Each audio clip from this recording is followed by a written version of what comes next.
ৰৈ ৰৈ বিনালে ছবিখনৰ টিকটৰ মূল্য এটা কথা ওলাই আছিল যে ছবিখনৰ যেটো ব্যাপক সহাৰি ৰাইজৰ সিনেমাখন মুক্তিৰ পূৰ্বে ৰাইজে যিদৰে টিকট বুকিং কৰিছিল তাৰ পাছতেই একাংশ সিনেমাগৃহই ছবিখনৰ টিকটৰ মূল্য অধিকাৰত লোৱা দেখা পোৱা গৈছিল তাক লৈ সামাজিক মাধ্যমত ব্যাপক চৰ্চা হৈছিল কৈছিল যে চৰকাৰে ব্যৱস্থা গ্ৰহণ কৰক সিনেমা যিবোৰ হল আছে কৰ্তৃপক্ষসকলে তেওঁলোকে যাতে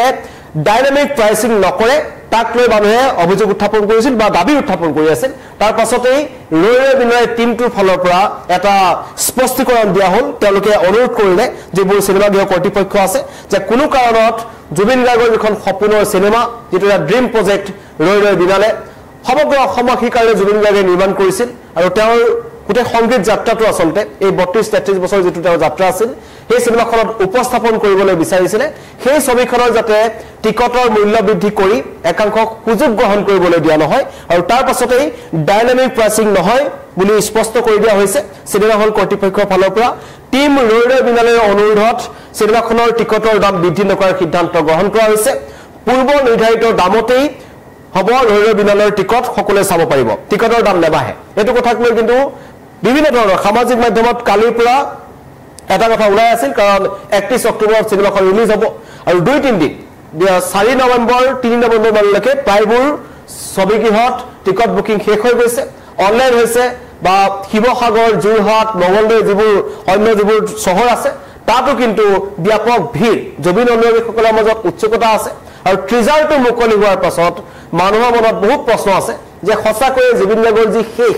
এই সিনেমাখনত সাগৰত জুবিন গাৰ্গ শেষ হৈছে আৰু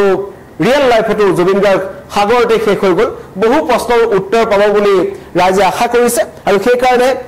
এতিয়া এই ছবিখনক লৈ যাতে কোনো বেপাৰ কৰিব নোৱাৰে কাৰণ ইয়াৰ আগতে আমি দেখিছো সিনেমা যিবোৰ হল আছে কৰ্তৃপক্ষ আছে তেওঁলোকৰ বিৰুদ্ধে বিভিন্ন সময়ত অভিযোগ উত্থাপন হয় যে অসমীয়া সিনেমাৰ কাৰণে তেওঁলোকে সময় নিদিয়ে বলিউডৰ সিনেমাক অধিক গুৰুত্ব প্ৰদান কৰা এনেকুৱা কিছুমান প্ৰশ্ন উত্থাপন হৈছিল কিন্তু জুবিন গাৰ্গে প্ৰথমতে কৈছিল যে মিছন চাইনাৰ পৰা যেটো যাত্ৰাটো আৰম্ভ কৰিছিল যে ছবিৰ দিশটোক পুনৰ উদ্ধাৰ কৰিব লাগিব কাৰণ বিভিন্ন সময়ত সন্তাকজৰ অসমখনত আমাৰ সিনেমা হলসমূহ বন্ধ হৈ গৈছিল মানুহে সিনেমা চাবলৈ বাদ দিছিল কিন্তু মিছন চাইনাৰ পৰা সেই যাত্ৰা পুনৰ আৰম্ভ হ'ল আৰু সেইতেকৈ আমি বিদুৰবাই হওক বা যিবোৰ সিনেমা আছে সেই সিনেমাসমূহলৈ ৰাইজৰ সহায় দেখা পালো কিন্তু এইখন ছবিৰ কথা কিছু পৃথক এইখন ছবিক লৈ কাৰণ দুখীয়া দৰিদ্ৰ সকলোৱে এই সিনেমাখন চাব বিচাৰিব কম মূল্যত চাব বিচাৰিব পৰাপক্ষত টিকটৰ মূল্য কমাবহে লাগে বুলি একাংশই মন্তব্য কৰিছিল চৰকাৰ ব্যৱস্থা গ্ৰহণ কৰিবলৈ তেওঁলোকে দাবী উত্থাপন কৰিছিল আৰু এতিয়া প্ৰায় সংখ্যক ছবিগৃহতেই এসপ্তাহৰ কাৰণে টিকটৰ বিক্ৰী সম্পূৰ্ণৰূপে শেষ হৈ গৈছে সকলো হাউসফুল আৰু এইখন ছবি ৰিলিজ হোৱাৰ পূৰ্বে এটা অভিলেখ ইতিমধ্যে কৰিছে কাৰণ ইয়াৰ আগতেও জুবিন গাৰ্গৰ সিনেমা চাবলৈ গ'লে মানুহে এটা শ্লোগান আছিল যে দৌৰি দৌৰি যাম জুবিনদাৰ সিনেমা চাম দৌৰি দৌৰি যাম মিছন চাইনা চাম দৌৰি দৌৰি যাম কাঞ্চনজংঘা চাম এবাৰ দৌৰি দৌৰি যাম ৰৈ ৰৈ বিনালে চাম কিন্তু এই ছবিখনৰ মুক্তিৰ পূৰ্বে টিকটৰ যেটো ডাইনামিক প্ৰাইচিংক লৈ এটা ডাঙৰ কিন্তু অভিযোগ উত্থাপন কৰিছিল যে একাংশ সিনেমা হল কৰ্তৃপক্ষই তাৰ সুযোগ গ্ৰহণ কৰিছে নেকি তেওঁলোকে নিজৰ ময়মতালিৰে দাম বৃদ্ধি কৰিবলৈ বিচাৰিছিল নেকি তেনে কোনে কৰিব নোৱাৰিব আৰু বিশেষকৈ এই ৰাজেশ ভূঞা গৰিমা শইকীয়া গায়ক তেওঁলোকৰ যি টিম আছে ৰাহুল গৌতম এই ৰৈ ৰৈ বিনালে সিনেমাখনৰ লগত যিসকল লোক জড়িত হৈ আছে তেওঁলোকে সেই স্পষ্টীকৰণটোত এটা কথা স্পষ্ট কৰি দিছে যে জুবিন গাৰ্গৰ এখন সপোনৰ সিনেমা আছে কোনো এজন চাবলৈ বিচৰা কোনো এজন অনুৰাগীয়ে যাতে টকাৰ কাৰণে বা টিকটৰ মূল্য বৃদ্ধি হোৱাৰ কাৰণে সিনেমাখন চাবলৈ ৰৈ নাযায় সকলোৱে যাতে সিনেমাখন চাবলৈ পায় সেই কাৰণে তেওঁলোকে কৈছে যে কোনো কাৰণত এনেকুৱা ধৰণৰ কাম কৰিব নালাগে মূল্য বৃদ্ধি নকৰিব নহলে জুবিন গাৰ্গৰ যেটো সপোন আছে তেওঁ যিখন শেষ সিনেমা ৰৈ ৰৈ বিনালে এই সিনেমাখন যাতে সকলোৱে চাব পাৰে সেই কাৰণে একাংশ ছবিগৃহ টিকটৰ মূল্য বৃদ্ধিক লৈ প্ৰতিক্ৰিয়া হৈছিল কিছুমান তাৰ সুযোগ গ্ৰহণ কৰিছিল কিছুমান বেপাৰী মানসিকতাৰ মানুহ আছে তেওঁলোকে এই জুবিন অনুৰাগীসকলৰ যেটো আবেগ এই আবেগটোক লৈ তেওঁলোকে মূল্য বৃদ্ধি কৰিছে কাৰণ মানুহে জানে যে একাংশই এখন ছবিৰ টিকট দুগুণ মূল্যতে চাবলৈ যাব কিন্তু খাতি খোৱা মানুহখিনি বা অতি দৰিদ্ৰ যিখিনি আছে তেওঁলোকে কেনেকৈ চাবলৈ পাব কাৰণ সকলোৱে জুবিন গাৰ্গৰ প্ৰতি শ্ৰদ্ধাঞ্জলি জনাইছে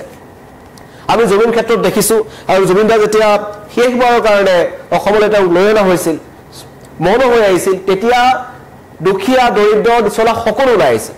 সমাজৰ প্ৰতিটো শ্ৰেণীৰ মানুহ ওলাই আহিছে আৰু এইখন সিনেমাও সমাজৰ প্ৰতিটো শ্ৰেণীৰ মানুহৰ কাৰণে হ'ব লাগে সেই কাৰণে স্পষ্টীকৰণ কৰি দিয়া হ'ল স্পষ্ট কৰি দিয়া হৈছে টিকটক লৈ যদি বিভ্ৰান্তি চলি আছে যে টিকটৰ দাম বৃদ্ধি হ'ব নেকি আমি অধিক মূল্যত চাবলৈ যাব পাম নেকি বা পিছৰ পৰ্যায়লৈ দাম কমি যাব নেকি আগতে চোৱাখিনি অধিক দামত চাব নেকি এনেকুৱা বহু প্ৰশ্ন মানুহৰ মনত আছিল আৰু সেইবোৰ স্পষ্ট হৈ গৈছে এখন ছবিত টিকটৰ দাম বৃদ্ধি নকৰিবলৈ আহ্বান জনাইছে আৰু এই টিমটোৱে আহ্বান জনোৱাৰ পাছত তেওঁলোকে চিনেপলিছ বিভিন্ন ধৰণৰ যিবোৰ গোল্ড চিনেমা আছে তেওঁলোকৰ কৰ্তৃপক্ষৰ সৈতে কথা পাতিলে কাৰণ তেওঁলোকে ইতিমধ্যেই অসমৰ বিভিন্ন প্ৰান্তৰ শিৱসাগৰ যিটো ভাস্কৰ জ্যোতি ছবিগৃহ আছে মঙলদৈ যিটো ড্ৰিম থিয়েটাৰ আছে গুৱাহাটী গোল্ড চিনেমা আছে চিনেপলিছ আছে এইবোৰত তেওঁলোকে আগতীয়াকৈ কৈ দিছিল যে ৰৈ ৰৈ বিনালে যেতিয়ালৈকে চলি থাকিব তেতিয়ালৈকে হিন্দী চিনেমা আমি স্থান নিদিওঁ হিন্দী চিনেমাক আমি ইয়াত লগাবলৈ নিদিওঁ যেতিয়ালৈকে মন যায় শিৱসাগৰ ভাস্কৰ জ্যোতি হলৰ ফালৰ পৰা এইটো কথা কোৱা হৈছে যেতিয়ালৈকে জুবিনদাৰ ছবিখন মানুহে চাই থাকিব তেতিয়ালৈকে আমি এই ছবিখনে লগাই থৈ দিম কাৰণ আমি বিদুৰাইৰ ক্ষেত্ৰত দেখিলো গাঁওবোৰ বিভিন্ন প্ৰান্তৰ মানুহবোৰে বাছেৰে ভাড়া কৰি চিনেমাখন চাবলৈ আহিছিল বা মিছন চাইনাখন চাবলৈ আহিছিল কাঞ্চনজংঘাখন চাবলৈ আহিছিল সেইটো এটা 20-30 বছৰ আগৰ যোনবোৰ দৃশ্য আমি দেখিবলৈ পাইছিলো বুকুৰ মাজত জ্বলে যৌৱনে আমনি কৰে কন্যাদান বিধাতা সেইবোৰ চিনেমাৰ সময়ত সেইটো ট্ৰেন্ড আছিল মানুহবোৰে গাড়ী ভাড়া কৰি আহিছিল চাবলৈ মানে চিনেমা চাবলৈ মানুহৰ ইমান মন আছিল কিন্তু হঠাৎ উদ্যোগটো ভাঙি পৰিল আৰু চিনেমা উদ্যোগটো সম্পূৰ্ণৰূপে ধ্বংস হৈ গ'ল সেই উদ্যোগটোক কিন্তু পুনৰ এটা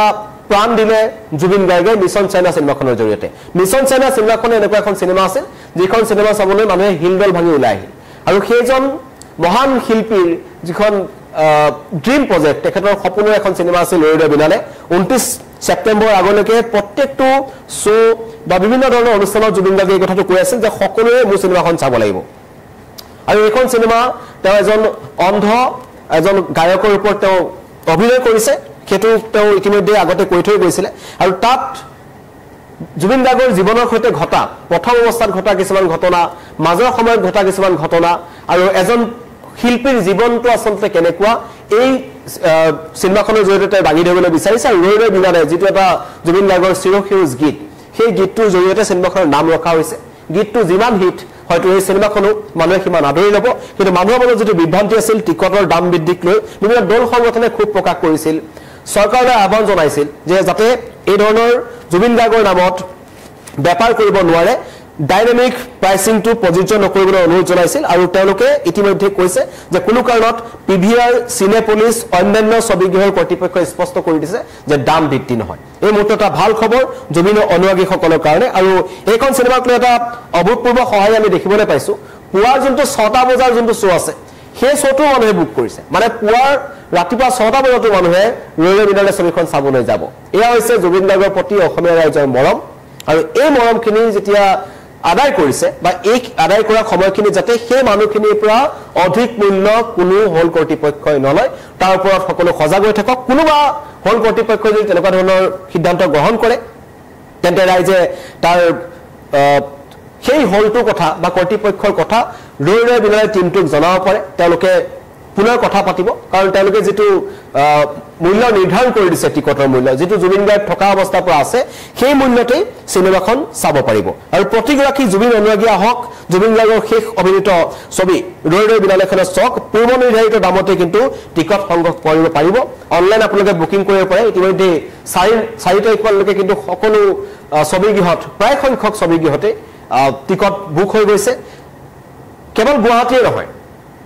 উজনি নামনি বিভিন্ন প্ৰান্ত আৰু বহু সংখ্যক জুবিন এনেকুৱা জুবিন অনুৰাগী আছে যিসকলে 50টা 100টা লৈকে টিকট তেওঁলোকে ক্ৰয় কৰিছে কিছুমান মানুহৰ মাজত তেওঁলোকে বিলাই দিব বিচাৰিছে মুঠতে জুবিন গাৰ্গৰ যেটো সপোন আছিল যে ৰৈ ৰৈ বিনালে ছবিখন চাব লাগিব বলিউডে গম পাব লাগিব যে